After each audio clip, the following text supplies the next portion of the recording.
السلام علیکم ورحمۃ اللہ وبرکاتہ۔ بسم اللہ الرحمن الرحیم۔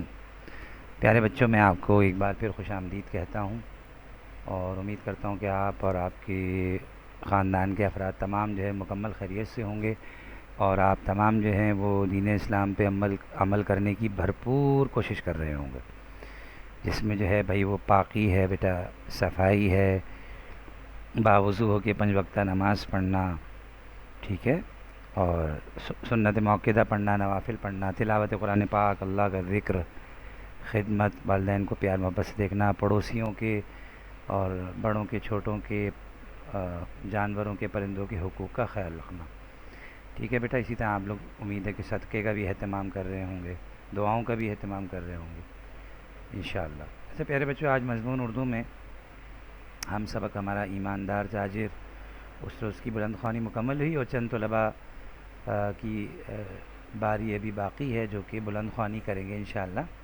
سبق کا کچھ حصہ ان سے پڑھوایا جائے گا۔ تو آج ہمارا ہدف ہے وہ ہے وضاحت سبق۔ تو پھر وہی درخواست ہے میری کہ اپنی قومی زبان کی اہمیت کو اپنے دل و دماغ میں رکھتے ہوئے مکمل دلچسپی کے ساتھ شروع سے آخر تک کلاس میں موجود رہیے اور بیٹھ کر اہتمام سے کلاس لیجیے۔ جزاکم اللہ خیر۔ امید ہے کہ آپ میری باتوں پہ 100% عمل کریں گے۔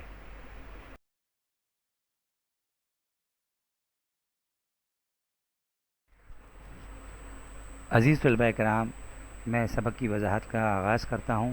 سب سے پہلے سبق کے عنوان پہ غور کیجیے، وہ ہے ایماندار تاجر، ٹھیک ہے نا۔ ایماندار کہتے ہیں ایمان والا، ایمان والا، اور تاجر کسے کہتے ہیں؟ جو تجارت کرتا ہے، ٹھیک ہے۔ اب وہ تجارت کرنے والا کس ترتیب پہ تجارت کر رہا ہے وہ دیکھنا ہے۔ تو جو بحیثیت مسلمان جو بھی شخص تجارت کر رہا ہے، کسی بھی حلال چیز کی تجارت کر رہا ہے، تو اس کو احکامات تجارت معلوم کرنے چاہیے اور عمل کی نیت سے جو ہے اس کو سیکھنا چاہیے اور اپنی زندگی میں عمل میں لانا چاہیے، اپنے کاروباری معاملات میں، ٹھیک ہے بیٹا۔ تو ایمان والا تاجر، اب یہ کون ہیں جن کے بارے میں یہ سبق میں جو ہے جن کا ذکر کیا گیا، ذکر خاص کیا گیا، وہ ہیں حضرت امام ابو حنیفہ رحمۃ اللہ علیہ۔ ان کا نام کیا ہے اصل؟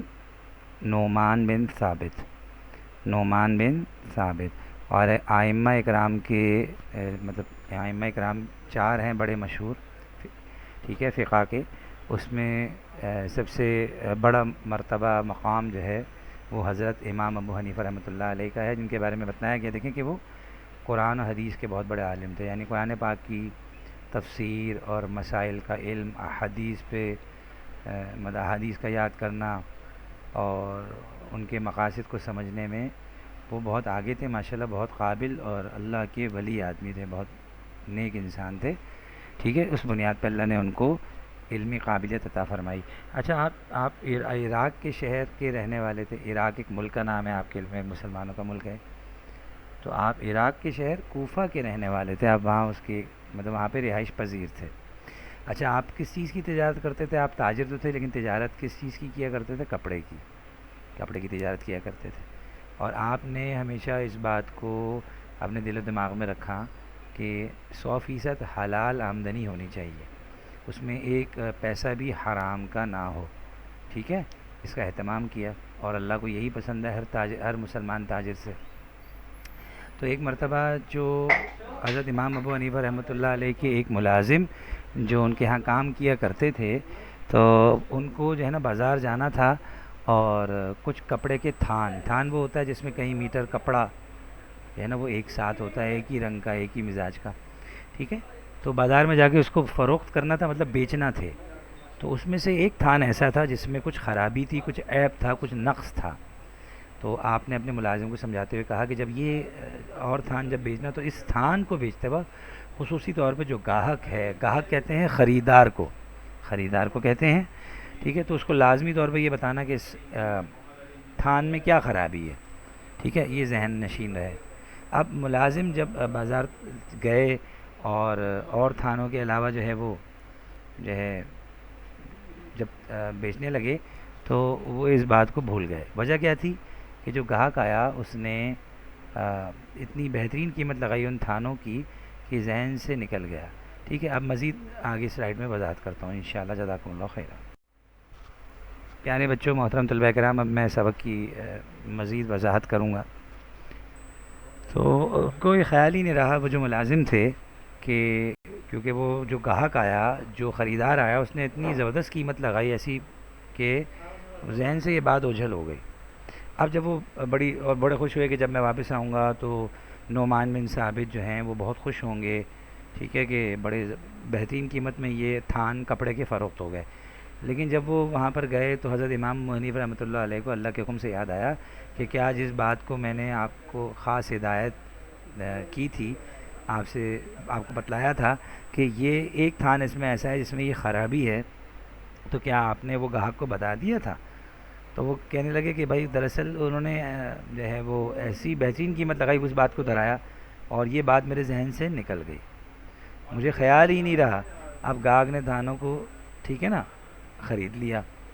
تو اب جو ہے وہ اس بات کو سمجھنا ہے کہ دیکھیں اب امام ابو حنیفہ رحمۃ اللہ علیہ نے اس کی جو اصل بنیاد ہے وہ اس کو کس طرح بتایا۔ نقص کہتے ہیں خرابی کو، اس کپڑے میں کچھ خرابی تھی، ممکن ہے سوراخ ہوں یا کہیں سے ادھڑا ہو، دھاگے نکلے ہوئے ہوں۔ تو اب ہے نا، آگے کیا ہوا انشاءاللہ میں آگے اگلی سلائیڈ میں آج کو وضاحت کرتا ہوں۔ جزاکم اللہ خیر۔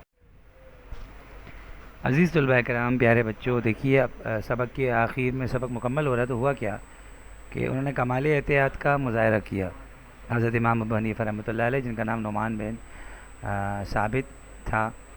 تو انہوں نے ملازم سے کیا کہا کہ دیکھیں کہ رسول اللہ صلی اللہ علیہ وسلم کا ایک ارشاد مبارک، ایک حدیث جو ہے وہ بیان کی، نقل کی کہ رسول اللہ صلی اللہ علیہ وسلم نے فرمایا ہے کہ بیچنے والے کو اپنی چیز کا عیب گاہک کو بتا دینا چاہیے۔ میں 3 مرتبہ پڑھتا ہوں۔ رسول اللہ صلی اللہ علیہ وآلہ وسلم نے فرمایا کہ بیچنے والے کو اپنی چیز کا عیب، یعنی اس میں جو خرابی ہے، گاہک کو بتا دینا چاہیے۔ رسول اللہ صلی اللہ علیہ وسلم نے فرمایا ہے کہ بیچنے والے کو اپنی چیز کا عیب، یعنی جو کمی ہے، خرابی ہے، گاہک کو بتا دینا چاہیے۔ آگے کیا ہے؟ جو شخص اپنی چیز کا نقص، جو شخص اپنی چیز کا نقص چھپا کر فروخت کرتا ہے، یعنی دھوکے سے جان بوجھ کے چھپا کر فروخت کرتا ہے، حالانکہ اس نے جان بوجھ کے نہیں کیا تھا، وہ ملازم بھول گیا تھا، لیکن انہوں نے کمال احتیاط کا مظاہرہ کیا، وہ حرام کماتا ہے۔ رسول اللہ صلی اللہ علیہ وسلم کیا فرماتے ہیں؟ وہ حرام کھاتا ہے۔ اب انہوں نے آگے عرض کیا، یعنی حکم دیا اس کو، ملازم کو، جاؤ یہ تمام خیرات کر دو، جاؤ یہ تمام رقم خیرات کر دو، جاؤ یہ تمام رقم خیرات کر دو، جاؤ یہ تمام رقم خیرات کر دو، یہ ہمارے لیے حلال نہیں، یہ ہمارے لیے حلال نہیں۔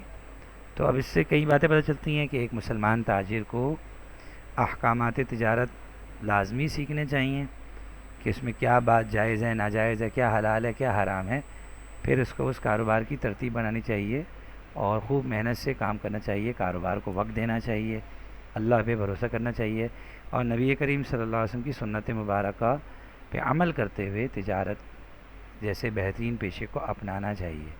ٹھیک ہے، میں امید کرتا ہوں کہ آپ کو وضاحت سبق سمجھ میں آئی ہوگی، بہت کچھ سیکھنے کو ملا ہوگا۔ آپ دوسروں سے بھی ان باتوں کو شیئر کریں، ٹھیک ہے، لیکن ڈیورنگ کلاس میں آپ لوگوں کی رائے پوچھوں گا، آپ لوگوں کے ذہن میں کیا ہے، پھر انشاءاللہ اس کو انجوائے کریں گے۔ جزاکم اللہ خیرہ، بہت شکریہ۔ بیٹا آج کا تفویض کار یعنی ہوم ورک کیا ہے وہ سن لیجئے۔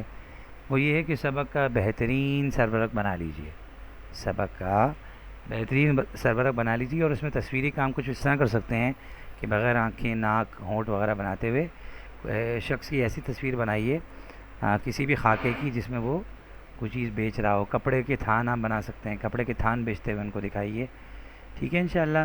جزاکم اللہ خیر، السلام علیکم۔ فہرست ضرور مکمل کر لیجئے اور اس کے لیے ضروری ہے آپ کا اہتمام سے فہرست کو مکمل کرتے رہنا وقت کے ساتھ ساتھ، اور کاپی کے تمام صفحات پر صحیح ترتیب سے انگلش میں پیجنگ ہوئی ہو، یعنی جو آپ نے کاؤنٹنگ ہے وہ صحیح لکھی ہو، واضح لکھی ہو اور اہتمام سے آپ فہرست کو بنا رہے ہیں انشاءاللہ، ٹھیک ہے۔ اس کی نیت کر لیں اور پکا عمل کریں، ٹھیک ہے نا، اس پہ عمل کریں۔ جزاک اللہ خیرہ۔